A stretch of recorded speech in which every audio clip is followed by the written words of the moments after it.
Mantras of our Divine Mother.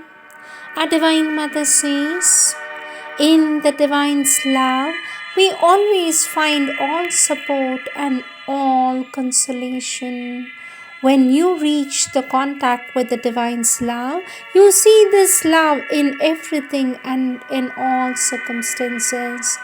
The Divine's love and knowledge, you must always govern our thoughts and actions. May the Divine's love dwell as the sovereign master of our hearts, and the Divine's knowledge never leave our thoughts. The Divine's love can generate in all peace and satisfaction that comes from benevolence. The Divine's love is an eternal truth and the essence of truth and cannot be affected by human confusions. With my blessing, says our Divine Mother.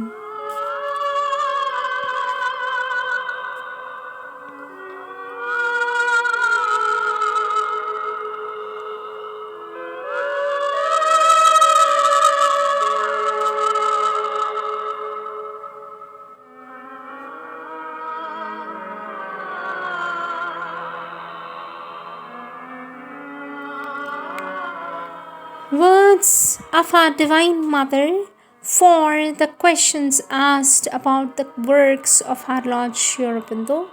Question and answers of November 1956. Question. A child says, Sri Aurobindo writes, one must not enter on this path for vaster and more arduous than most of ways of yoga unless one is sure of the psychic call and of one's readiness to go through the end. From Lights on Yoga, page 6. For this, our Divine Mother says, one can have a very good will, a five directed towards a divine realization, a kind of self-consecration more or less superficial to a divine work, but between that and doing yoga, there is a great difference. To do Sri Aurobindo's yoga, the mortal range, the boundless heart was near his longing heart. A mystic form enveloped his earthly shape.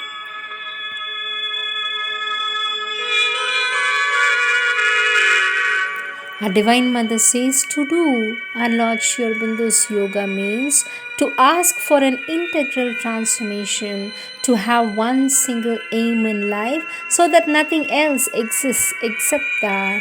When you say, I want to do yoga, you must know what you have decided upon.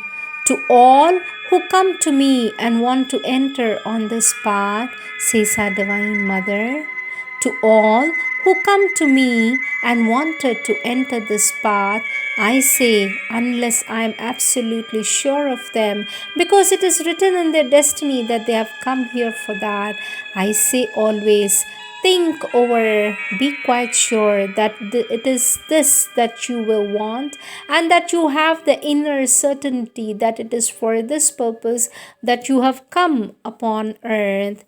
Let me repeat, our Divine Mother says to all those who come to me and want to enter on this path of integral yoga to do the sadhana, the Divine Mother says, I say, unless I am absolutely sure of them, because it is written in their destiny that they have come for that, I say, says our Divine Mother, I say always, think over, be quite sure that it is this that you want, and that you have the inner certainty that it is for this purpose that you have come upon the earth. For it is not an easy path. Time is needed, patience is needed, much endurance and much perseverance, and courage and indefatigable goodwill. If you feel capable of having those qualities, start on the way. But once you have started, it is finished. You do not fall back. You must go to the end. That is why one must have a resolution, knowing fully what he is doing. Our Divine Mother says, as soon as you have set your foot on the path, everything changes within you. Outwardly, the conditions similar to those of others, but within there is a great difference. A consciousness is there that works constantly to correct your position, places in the light the obstacles that impedes or stops your progress, causes you to get, so to say, a knock on your nose against your own error and blindness. There is a kind of absoluteness in the consciousness which does not allow you to deviate from the path, but it is so only for those who have decided to do yoga. For others, the consciousness acts like a light, a knowledge, a protection, a force of the progress so that they may reach the maximum of their capacities, grow as far as possible in an atmosphere as favorable as possible, leaving them completely free in their choice. All of you here, my children, says our Divine Mother, all of you here, my children, you live in an exceptional liberty. Outwardly, there are a few petty limitations because you are numerous and you have not the entire earth at your disposal. You must submit to some discipline to a certain extent so that there may not be too much disorder. But from within yourself, you live in a marvelous liberty. There are no social or moral or intellectual compulsion, no principles even. Only a light is there. If you wish to profit by it, you profit. If you do not wish to profit by it, you are free not to profit.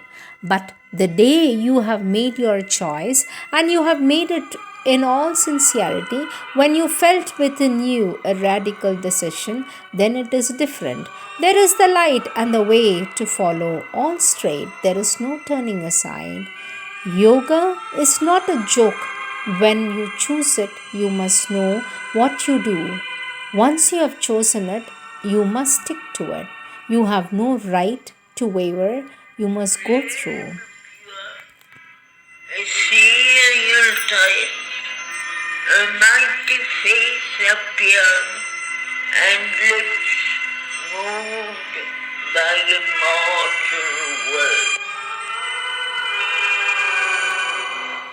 Our Divine Mother says, all I ask of those who do not take up yoga is the will to do their best, an effort toward progress, and the desire to be in life something better than what ordinary humanity is.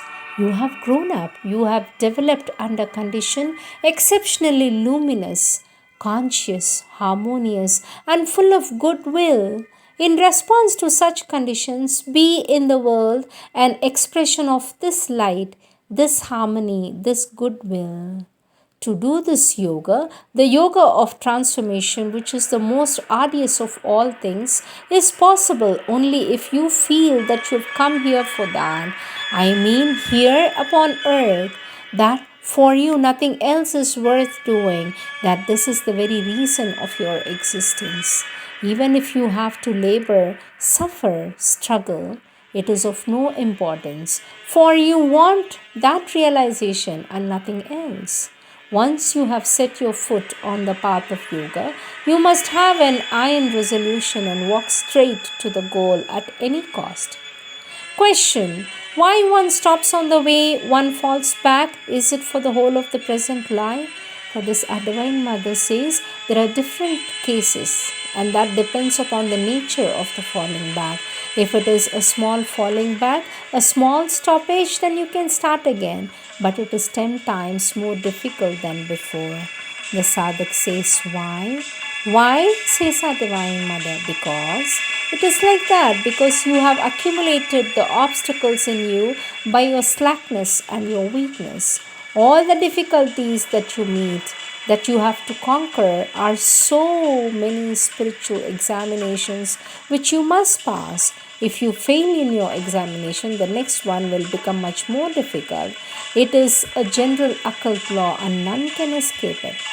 Note also that under present conditions, you are not informed beforehand, and that it makes it more difficult to pass the exam. In old times, the aspirants were told, now prepare yourself. Store the cup.